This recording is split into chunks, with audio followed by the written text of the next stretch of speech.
श्री स्वामी समर्थ। जय जय स्वामी समर्थ। अनंत कोटी ब्रह्मांड नायक राजाधिराज योगीराज अक्कलकोट निवासी सद्गुरु श्री स्वामी समर्थ महाराज की जय। कशा आहात सर्व स्वामी भक्तांनो? तुम्ही सदैव आनंदी राहा हीच स्वामींच्या चरणी प्रार्थना। तुमच्या सर्व चांगल्या इच्छा स्वामी महाराज पूर्ण करोत आणि आजचा दिवस तुमचा आनंदात जावो हीच स्वामींच्या चरणी प्रार्थना। प्रथम तुम्हा सर्वांचं खूप खूप मनापासून स्वागत आहे तुमच्या अनुभवांनी बनलेला भक्त आम्ही स्वामींचे या चॅनलमध्ये। मित्र आणि मैत्रिणींनो, मी शुभांगी पोळ तुम्हा सर्वांचं खूप खूप मनापासून स्वागत करते। मित्र आणि मैत्रिणींनो, खरोखरच ईश्वराच्या भक्तीमध्ये येण्यासाठी त्या ईश्वराची परवानगी ही नक्कीच असावी लागते। कारण ज्या भक्तांकडून सेवा करून घ्यायची आहे तर त्या भक्तांकडून ते ईश्वर हे सेवा करून घेत असतात आणि प्रत्येक परमेश्वर भगवंत हे आपल्या भक्ताची निवड ही नक्कीच करत असतात। मग तुम्ही कोणत्याही देवाची सेवा करा, तुम्ही भगवान श्री कृष्णांची करा, विठ्ठलाची करा, श्रीरामांची करा, भगवान श्री विष्णूंची करा, म्हणजे श्रीरामांची करा, ज्या देवावरती तुम्हाला विश्वास आहे। नाहीतर तुम्ही आपल्या सर्वांचेच का देवो के देव महादेव या म्हणजे महादेवाची भगवान शंकरांची देखील पूजा करण्यासाठी म्हणजे प्रत्येकाची चॉईस ही वेगवेगळी असते। कधीच कोणीच याच देवाची भक्ती करा असं कधीच कोणी सांगू शकत नाही। परंतु मित्र आणि मैत्रिणींनो, प्रत्येकाला जो कोणताही देव असो परंतु देव त्या भक्ताला स्वतःविषयी विश्वास जागृत करत असतो आणि त्यानंतरच त्या भक्ताच्या मनामध्ये त्या देवाविषयी जागरूकता निर्माण झाल्यानंतर किंवा हा देव जो आहे मग तो कोणताही असो आपल्याला प्रचिती येणार, कारण या देवाची लीला खरोखरच खूप आहे। तर त्यानंतर तो भक्त त्या देवाच्या भक्तीकडे आकर्षित होत असतो आणि त्या देवाची भक्ती करत असतो। हे प्रत्येकाच्याच बाबतीत निर्धारितच असते, कारण देव अगोदरच त्या भक्ताची निवड हे करत असतात की आपली भक्ती कोणत्या भक्ताने केली पाहिजे, तर त्यावेळेस ना ते देव त्या भक्ताची निवड करतात। तर असंच प्रत्येक वेळी हे होत असतं। तर मित्र आणि मैत्रिणींनो, ईश्वराची भक्ती मध्ये येण्यासाठी सर्वात महत्त्वाचं म्हणजे खरोखरच खूप पुण्य असावं लागतं आणि जी भाग्यवान लोक आहेत तेच ईश्वराच्या भक्तीमध्ये परमेश्वराच्या भक्तीमध्ये ही येत असतात।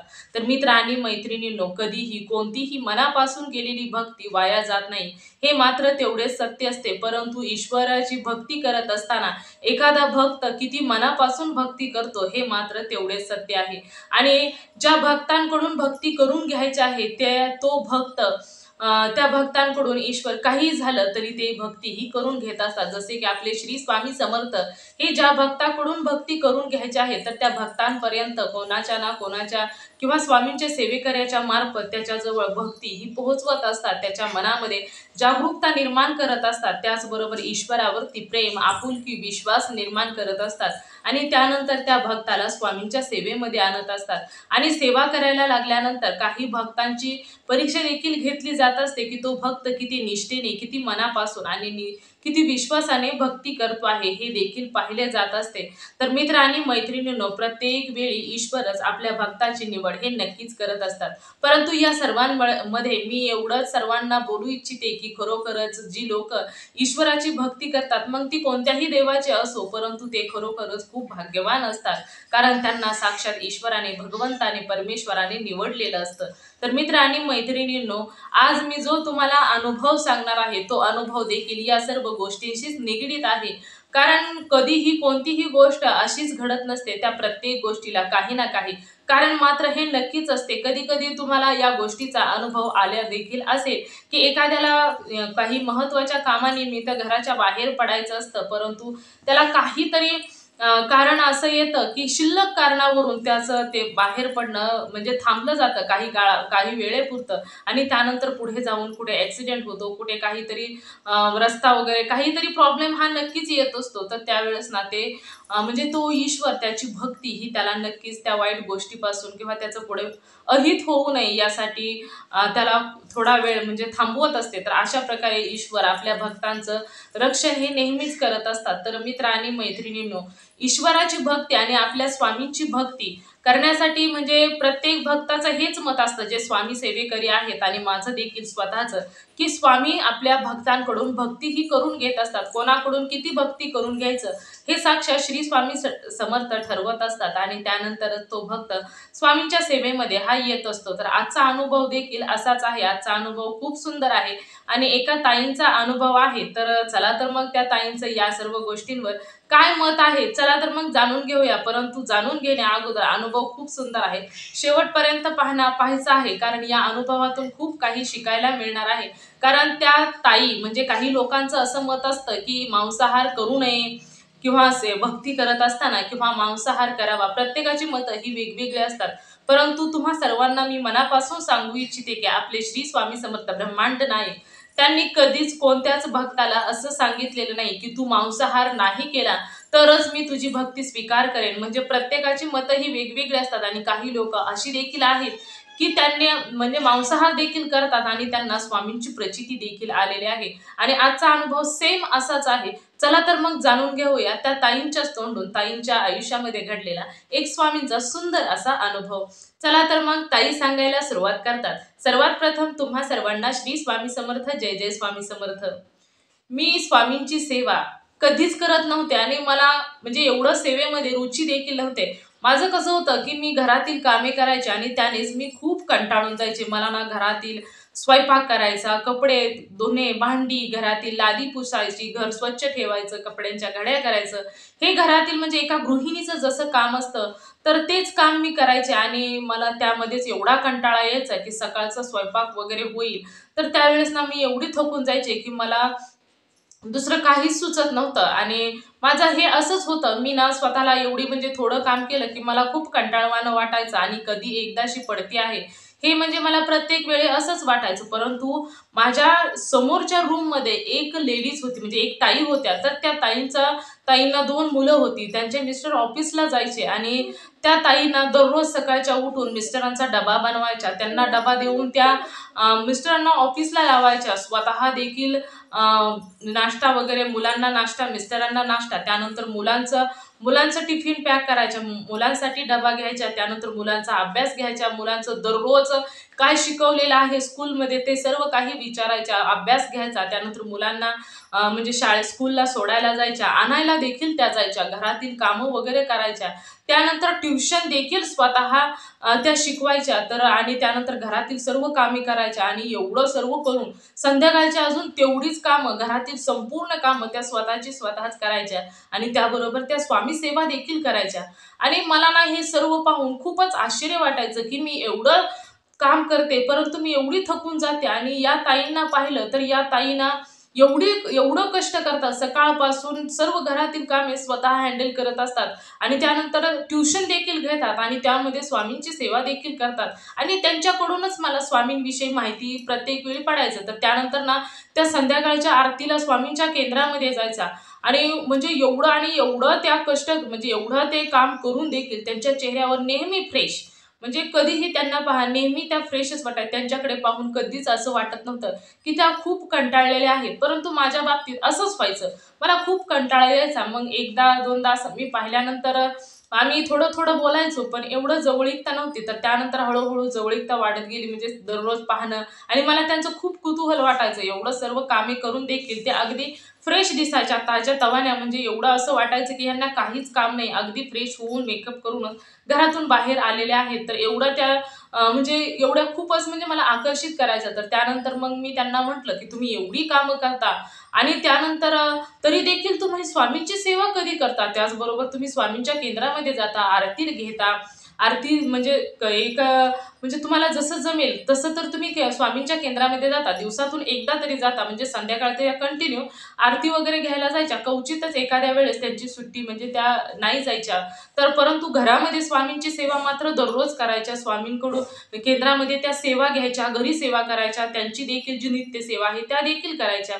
तर मला ह्या सर्व गोष्टींचं आश्चर्य वाटायचं. तर मी त्यांना विचारलं की तुम्ही ना एवढं म्हणजे एवढा तुम्ही कष्ट म्हणजे एवढं काम करता तरी देखील तुम्हाला कंटाळा येत नाही आणि तुम्ही वरून अजून सेवा देखील घेत असता, तर तुम्ही हे कशासाठी करत असता, काय गरज आहे सेवा वगैरे करायची, तुम्ही आहे त्याच कामाने कंटाळून जाता आणि त्यानंतर अजून सेवा वगैरे घेत असता. तर त्या म्हणायच्या हे असं काही होऊन नसतं. स्वामी हे सेवा करून घेत असतात. आपण कोणीही नाही, साक्षात ब्रह्मांड नायक श्री स्वामी समर्थ कोणत्या भक्ताकडून किती सेवा करून घ्यायचे ते साक्षात श्री स्वामी समर्थ ठरवत असतात. आपण काहीच नाही, आपण फक्त त्यांनी ते करून घेतात आणि आपण फक्त करायचे आहे. तर हे ऐकल्यानंतर मी शांत झाले. म्हणजे आता मी यापुढे काहीच बोलू शकत नव्हते. तर त्यानंतर काही दिवस निघून गेले आणि पुन्हा देखील मी तसंच विचारलं, कारण त्यांना ना कोणत्याच प्रकारचा कंटाळा येत नव्हता. सकाळचं घरातील कामे आवरली की त्या ट्युशनला जायच्या.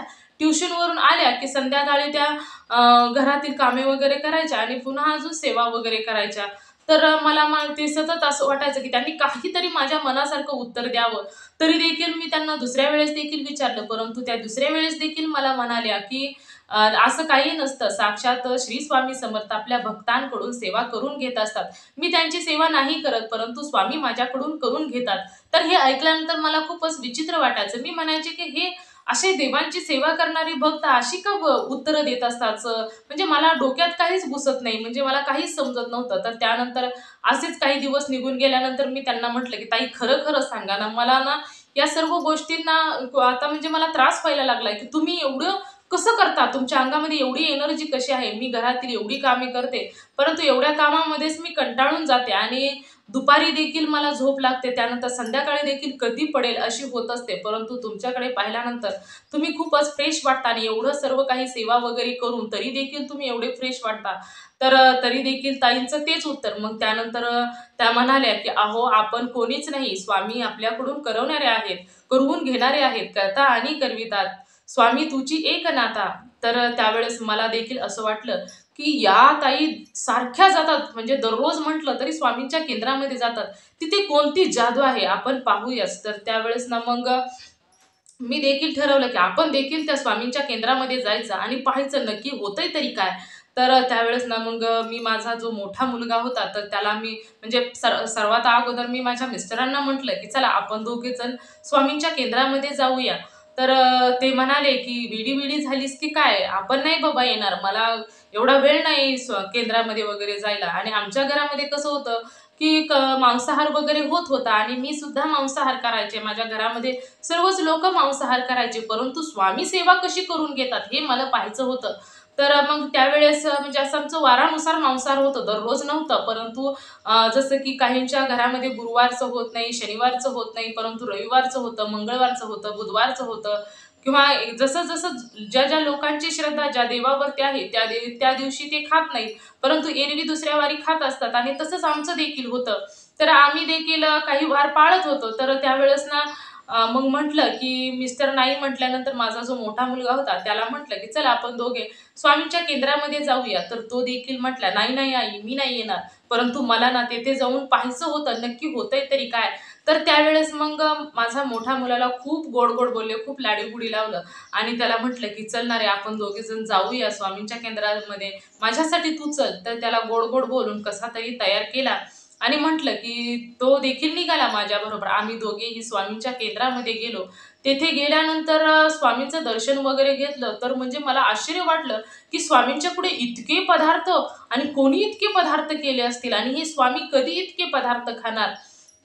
तर मग मला ते आश्चर्य वाटल्यानंतर मी पाहिलं, तर त्यावेळेस ना म्हणजे म्हटलं की बापरे! एवढे पदार्थ कधी बनवलेले असतील? आणि त्यावेळेस तिथे असणारे एका काकूंना देखील मी विचारलं की "काकू, स्वामींना दररोज इतक्या पदार्थांचा नैवेद्य लागतो का हो? तर तुम्ही एवढे पदार्थ कधी बनवता स्वामींसाठी?" तर त्या काकू म्हणाल्या, "नाही हो, तुम्ही म्हणजे तुमच्या मनापासून जरी तुम्ही पिठलं भाकरी जरी स्वामींना अर्पण केले ना, तरी स्वामी ते स्वीकार करत असतात. मग तुमच्या इच्छेनुसार तुम्ही काहीही द्या, स्वामींना ते मनापासून स्वीकार करतात. हे प्रत्येक भक्ताने आपापल्या परीने स्वामींना आणलेलं आहे. तर ते इथे बनवलेले नाही." तर हे सांगितल्यानंतर ते मला देखील खूपच कुतूहल वाटलं, की एवढे पदार्थ प्रत्येकाने काही ना काही बनवून स्वामींच्या पुढे ठेवलेलं होतं. तर त्या जसं काकूंनी सांगितलं, की स्वामींना काही सुद्धा नको असते. स्वामींना फक्त ना तुम्ही मनापासून जे काही द्याल ते स्वामी त्यामध्येच खुश होत असतात. तर त्यानंतर स्वामींची आरती वगैरे झाली. तर ना ती आरती ऐकताना म्हणजे मला एवढं मनाला खूप बरं वाटलं आणि एवढं मनामध्ये पॉझिटिव्हिटी माझ्या शरीरामध्ये म्हणजे गेल्यागत असं झालं, की मला ना खूपच आनंद झाला, की म्हटलं इथं किती सुख आहे, किती समाधान आहे, किती पॉझिटिव्ह वातावरण आहे आणि आळस, कंटाळा तर इथे कदापि येऊ शकणार नाही, एवढी पॉझिटिव्हिटी इथे आहे. तर त्यावेळेस ना खूप वेळ तिथे थांबले. आरती झाली, थोड्या वेळ सर्वांची गप्पा वगैरे, स्वामींचा केंद्र मठ तिथे पूर्ण डोळे भरून पाहिलं आणि त्यानंतर मुलाला घेऊन आम्ही घरी आलो. घरी आल्यानंतर मग म्हटलं की तिथे मला खूप बरं वाटलं. म्हटलं आता बघू यानंतर आपण कधी जाऊया. असं म्हणतात की स्वामी आपल्या भक्तांकडून सेवा वगैरे करून घेत असतात. तर म्हणजे मला एवढं मांसाहाराबद्दल एवढं काही माहीत नव्हतं आणि केंद्रामध्ये देखील तिथं काही सांगितलं नव्हतं.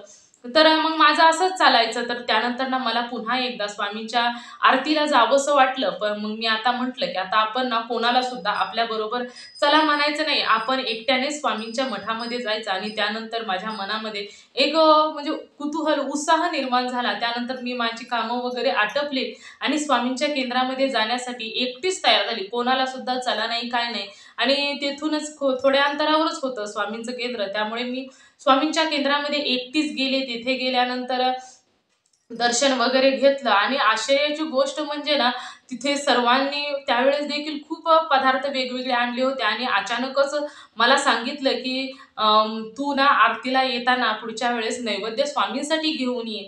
तर त्यावेळेस ना म्हणजे मला जी पूर्वी बोलले होते, ती मी एकदम म्हणजे माझ्या डोक्यातूनच गेलं. तर त्यावेळेस मग मी त्या सेवेकऱ्यांना सांगितलं, की "बापरे! एवढे पदार्थ मी नाही आणू शकणार." तर त्यावेळेस त्या तिथे असणाऱ्या पुजारी काकांनी मला सांगितलं, की "अरे बाळा, तू जरी भाजी भाकरी आणली ना, तरी देखील स्वामींना स्वीकार आहे. त्यामुळे तुला जसं जमेल त्या पद्धतीने घेऊन ये." तर त्यावेळेस नंतर देखील म्हणजे मला तिथून खूप बरं वाटू लागलं. तर त्यावेळेस ना दुसऱ्या वेळेस मी दुसऱ्या दिवशी देखील स्वामींच्या केंद्रामध्ये जी काही घरामध्ये भाजी भाकरी केली होती, ती मी घेऊन गेले. तर तिथे गेल्यानंतर अक्षरशः माझ्याकडे आरतीचं ताट आलं. म्हणजे मला एवढा आनंद झाला, की म्हणजे मी आत्ता तर स्वामींच्या केंद्रामध्ये यायला लागले आणि त्यानंतर मला आरतीचं ताट देखील मिळालं आणि तिथे असं बोलत होते, की स्वामींच्या आरतीचं ताट मिळायला देखील भाग्य असावं लागतं आणि खूपच तुरळक अशी लोकं असतात भाग्यवंत, की त्यांना स्वामींची आरती करण्याचं पुण्य मिळत असतं. त्यावेळेस ना मला इतका आनंद वाटत होता, की मी खरोखरच काही दिवसातच स्वामींच्या एवढी कशी जवळ गेले. म्हणजे मला देखील आनंद वाटत होता आणि मग मी आरती वगैरे घेतली. त्यानंतर मला प्रसाद देखील मी मी आणलेला नैवेद्य स्वामींना दिला. तर त्यावेळेस मग मी म्हटलं, की आता आपण देखील ना स्वामींची घरी सेवा वगैरे करूया. आपल्याला आरती मिळाली. तिथे किती लोकं मला नावजत होती. किती लोकं किती छान-छान बोलत होती. तर त्यावेळेस मला खूप आनंद झाला. मग मी येताना कोणत्याही प्रकारचा काही सुद्धा विचार केला नाही. स्वामींचा एक माळ जप करण्यासाठी घेतले आणि स्वामी चरित्र सारामृत हा ग्रंथ घेतला. म्हणजे काहीच मनामध्ये नव्हतं आणि अचानकच हे सर्व काही खरेदी केली आणि घरी काय बोलतील, आपण सेवा करू की नाही, एक स्वामींचा छोटासा फोटो देखील घेतला.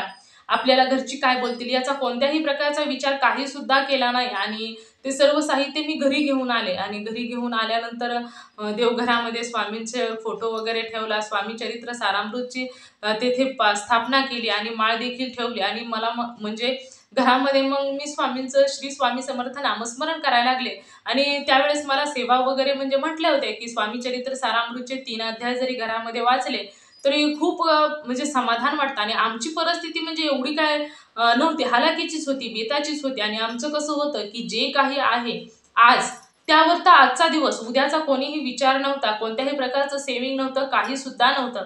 आम्ही फक्त कमवायचो आणि तेवढ्यावरतीच जगायचो. कोणत्याही प्रकारचं काही सुद्धा पुढचं प्लॅनिंग नव्हतं, काही नव्हतं. त्यामुळे आम्ही काही जास्त श्रीमंत नव्हतो आणि तसं म्हणजे 2 वेळचं जेवण पोटभर मिळेल आणि अन्न, वस्त्र, निवारा जसे जे महत्त्वाच्या मूलभूत गरजा आहेत, तर त्याच पद्धतीचं आमचं कुटुंब होतं. आम्ही जास्त श्रीमंतही नव्हतो आणि खूप गरीबही नव्हतो. मीडियम आमची परिस्थिती होती.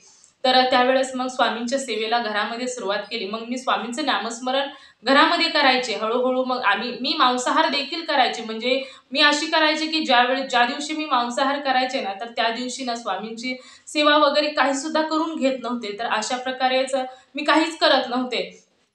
तर अशी स्वामींची सेवा वगैरे करायला लागली. घरामध्ये स्वामींचं नामस्मरण करायला लागले. त्याचबरोबर स्वामी चरित्र सारामृतचं देखील 3 अध्याय वाचायला लागले. तर मग हळू जसं मी स्वामींच्या केंद्रामध्ये जाईल ना, तसं मला ओढ वाटू लागली.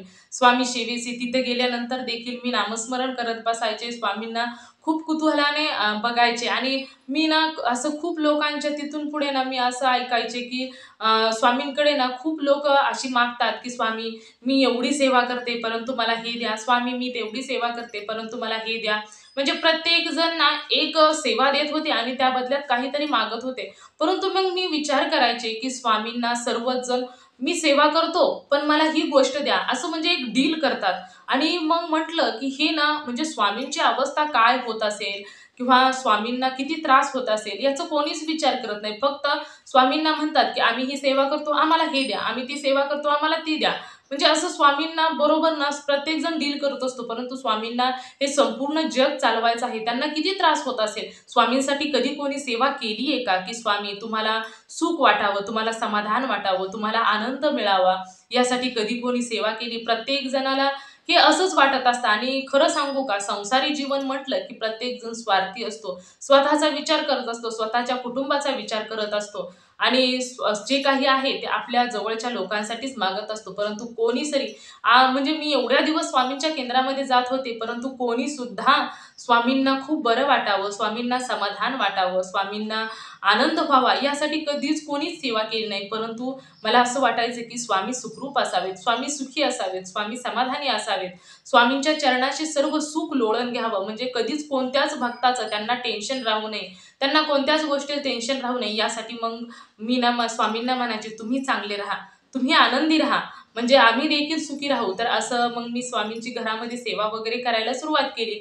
आणि हळूहळू मग माझं मन देखील स्वामींच्या सेवेमध्ये रंगायला सुरुवात झालं. आणि मला प्रत्येक वेळी त्या ताईंचं आठवायचं की ती ताई म्हणायच्या की स्वामी सेवा करून घेतात, आपण कोणीच नाही. आणि तेच माझ्या बाबतीत देखील घडत होतं. आणि एके दिवशी माझा जो मोठा मुलगा होता तर त्याचं शिक्षण वगैरे झालेलं होतं, एवढी काय परिस्थिती नव्हती, जेमतेमच आमची परिस्थिती होती. तर त्यामुळे म्हटलं की तो म्हणाला की मी इंटरव्ह्यू देणार आहे आणि जॉब मिळेल. तर त्यावेळेस ना म्हणजे अचानकच तो मुलगा ना माझा एवढा हट्टी की कधीच कोणाच्या समोर हात सुद्धा जोडणार नाही, कधी कुणाला म्हणजे असं म्हणजे कोणाच्या समोर नमणारा नव्हता. तर त्यावेळेस ना तो इंटरव्ह्यूला जाणारा आणि एवढ्या दिवस झालं स्वामींचा घरामध्ये फोटो आहे, स्वामी चरित्र सारामृत आहे, मी माळ जप वगैरे करते, परंतु तो कधीच असा नाही की त्याने सेवा वगैरे केली आहे. आमच्या घरामध्ये मिस्टरांनी कधी नाही, मुलांनी कधी नाही, काही सुद्धा नाही, फक्त मीच. आणि मला कसं वाटायचं की जसं मी सेवा करायला लागली तसं घरामध्ये एक वेगळीच पॉझिटिव्हिटी, सुख, समाधान आल्यागत मला वाटायचं. तर त्यावेळेस ना एके दिवशी माझा मुलगा इंटरव्ह्यूला चालला होता आणि त्याला म्हणजे काय झालं कोणास ठाऊक, परंतु माझ्या तोंडून एकदमच गेलं की बाळा तुझा आज इंटरव्ह्यू आहे तर तू काय कर की ही जी माळ आहे ती या माळेवरती ना एकदा श्री स्वामी समर्थ एक माळ पूर्ण जप कर. तर त्या म्हणजे माझ्या तोंडून गेलं, मला म्हणायचं नव्हतंच, परंतु माझ्या तोंडातून त्याला पाहिल्यानंतर गेलं. तर त्यावेळेस तो म्हणाला, काय वेडी बिडी झालीस की काय, मी माळ जप करत बसू? नाही नाही, मला उशीर झालेला आहे आणि मला असली काय सांगत जाऊ नको, मी काय असलं काही करत बसणार नाही. तर असा तो म्हणाला आणि अचानकच तो तसा म्हणाल्यानंतर माझ्या तोंडून गेलं की हे बघ बाळा, तू जर स्वामींची एक माळ जप केली ना तर तुला नोकरीच लागणार नाही, बघ तू जा. मग मी असं म्हटल्यानंतर तो अचानकच एका जागेवरती थांबला आणि त्याला असं वाटलं की नोकरीची एवढी गरज आहे आणि आई म्हणती आहे तर एकदा करून बघू. तर म्हणजे त्याच्या मनामध्ये देखील परिवर्तन आलं आणि त्याने तो म्हटला की बरं चालतंय आणि इकडे माळ मी करतो एक माळ जप. आणि त्याने ना एक माळ जप केला देखील आणि तो इंटरव्ह्यूला गेला. म्हणजे तो एवढा हट्टी मुलगा, कधीच कोणाचा कोणत्याच गोष्टीचा म्हणजे स्वतःच खरं असा म्हणजे तो मुलगा, आणि त्याने ना एक माळ जप केली. त्यामुळे मला देखील आश्चर्य वाटलं की खरोखरच स्वामी सेवा करून घेतात. आणि त्यानंतर त्याने सेवा केली, तो इंटरव्ह्यूला गेला आणि इंटरव्ह्यूमध्ये त्याचं सिलेक्शन झालं. खूप चांगलं पॅकेज त्याला वर्षाचं मिळालं, खूप चांगल्या प्रकारे त्याला नोकरी देखील मिळाली, त्याचं सर्व काही व्यवस्थित झालं आणि अगदी कमी वयामध्ये पहिल्याच इंटरव्ह्यूमध्ये त्याला जॉब देखील मिळाला, खूप चांगल्या पॅकेजचा जॉब मिळाला. आणि त्यानंतर त्याला देखील असं वाटलं की खरोखरच एक माळ मी स्वामींची जप केली आणि मला एवढी चांगली नोकरी मिळाली, म्हणजे मला वाटत सुद्धा नव्हतं की मला ही नोकरी मिळेल. परंतु स्वामींची एक माळ जप केल्यानंतर मला नोकरी मिळाली. त्यानंतर तो ना माझा एवढा हट्टी, कधीही कोणाच्या समोर हात न जोडणारा मुलगा माझा स्वामींच्या सेवेमध्ये आला आणि तो देखील स्वामींचं नामस्मरण करू लागला, स्वामी चरित्र सारामृत वाचू लागला. तर मी स्वामी चरित्र सारामृत वाचायचे तर तो गुरुचरित्रामधील 14वा अध्याय वाचू लागला. म्हणजे त्याला देखील स्वामींवर विश्वास. आणि आता तर म्हणजे माझी देखील पोच मोठी झाली ना, कारण मी एकटी अगोदर सेवा करत होते, आता माझा मोठा मुलगा देखील सेवा करू लागला. आणि हळूहळू आमची परिस्थिती, आता जॉब लागला मुलाला, मिस्टर तर कमवतच होते, परंतु त्यांच्या कमावण्यामध्ये घरातील जेमतेम खर्च भागत होता, परंतु सेविंग वगैरे काही सुद्धा होत नव्हते. आणि त्याने म्हणजे एवढं काही झालं नाही. जे काही आम्ही जशी परिस्थिती होती त्याच पद्धतीची आमची परिस्थिती राहिलेली होती. परंतु आता मुलगा कमवता झाला आणि स्वामींच्या कृपेने त्याला एवढा चांगला जॉब मिळाला, त्यामुळे तर सर्व काही व्यवस्थितच झालं. आणि त्या एवढ्या दिवस मी माझ्या मुलाला देखील प्रचिती आली, माझ्या घरामध्ये स्वामींची सेवा चालू झाली. परंतु आम्हाला जशी जमेल त्या पद्धतीने आम्ही दररोज सेवा करतो. जे काही आम्ही जसं आम्हाला वाटेल, म्हणजे जशी आमच्याकडून स्वामी सेवा करून घेतात ना, खूप माझ्याकडून सेवा होत नाही, परंतु जेवढी जमेल त्या पद्धतीने स्वामी माझ्याकडून सेवा करून घेत असतात. म्हणजे माझ्याकडून स्वामींचं नामस्मरण आणि स्वामी चरित्र सारामृत मधील 3 अध्याय एवढीच माझ्याकडून सेवा होत असते. परंतु या सेवेने ना खूप फरक पडलेला आहे. आमची परिस्थिती देखील आता खूप चांगल्या मार्गावरती आहे.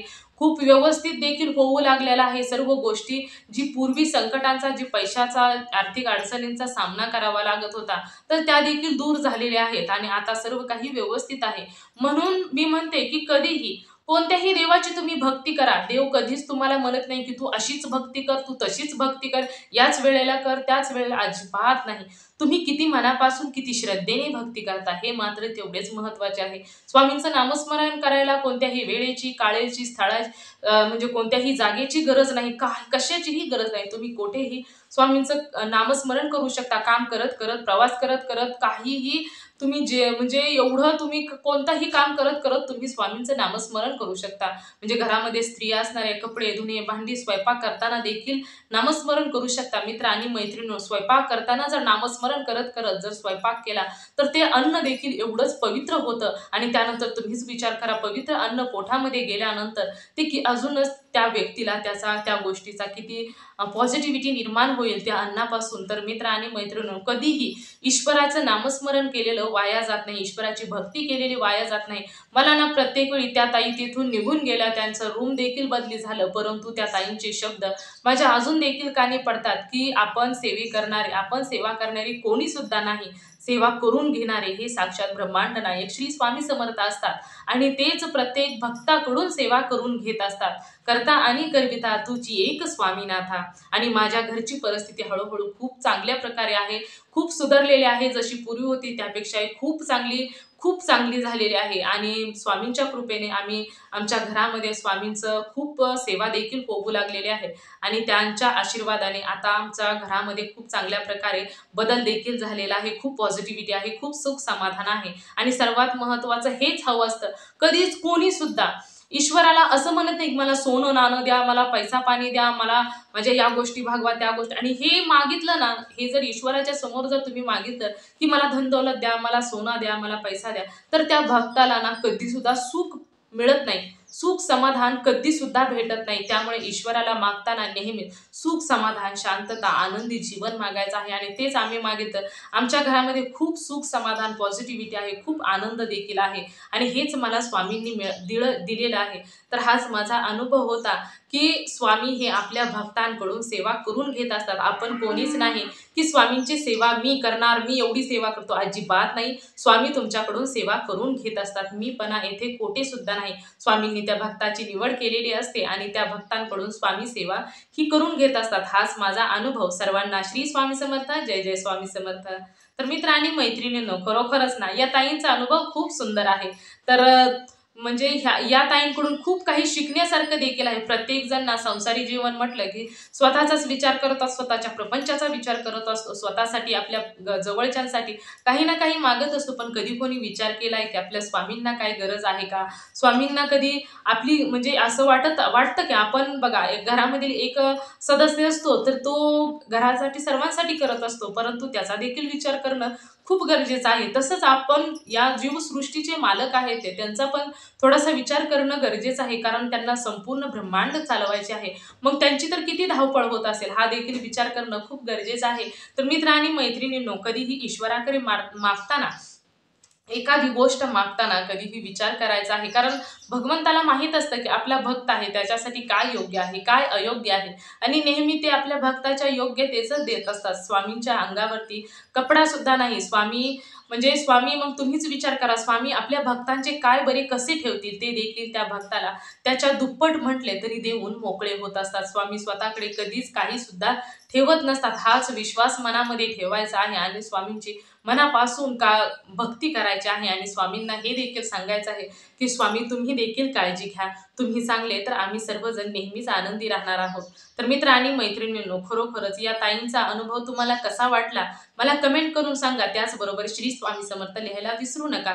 तुम्हाला जर स्वामींचा एखादा अनुभव आलेला असेल तर मी येथे तुम्हाला व्हॉट्सअप नंबर देते. या नंबरवरती तुम्ही तुमचा अनुभव नक्कीच शेअर करायचा आहे. तुमचा अनुभव ऐकून जो कोणी स्वामींच्या सेवेमध्ये येईल तर याचे पुण्य तुम्हालाच मिळणार आहे. त्याचबरोबर तुमचा अनुभवाने एखादा भक्त जर घडला तर त्याचे पुण्य देखील तुम्हालाच मिळणार आहे. त्याचबरोबर एक अनुभव शेअर केला म्हणून स्वामी तुम्हाला अजून सुंदर सुंदर अनुभव हे नक्कीच देत असतात. तर भक्ताने भक्त स्वामी भक्त वाढवायचे आहेत आणि प्रत्येकाचे जीवन हे स्वामीमय करून टाकायचे आहे. प्रत्येकावर स्वामींची कृपा ही झालीच पाहिजे. त्यामुळे प्रत्येकाने आपला अनुभव हा नक्कीच शेअर करायचा आहे. तर मित्र आणि मैत्रिणींनो, तुम्ही सर्वांनी मिळून माझा व्हिडिओ शेवटपर्यंत ऐकला त्याबद्दल मी मनापासून तुम्हा सर्वांची खूप खूप आभारी आहे. पुन्हा भेटूया श्री स्वामी समर्थांच्या अशाच एखाद्या सत्य अनुभवाबरोबर. तोपर्यंत तुम्ही सर्वजण सुखी राहा, समाधानी राहा, आनंदी राहा. श्री स्वामी समर्थांचं नामस्मरण करत राहा. पुन्हा भेटूया श्री स्वामी समर्थांच्या अशाच एखाद्या सत्य अनुभवाबरोबर. तोपर्यंत तुम्ही नेहमी सुखी राहा, समाधानी राहा, आनंदी राहा. श्री स्वामी समर्थांचं नामस्मरण करत राहा. धन्यवाद.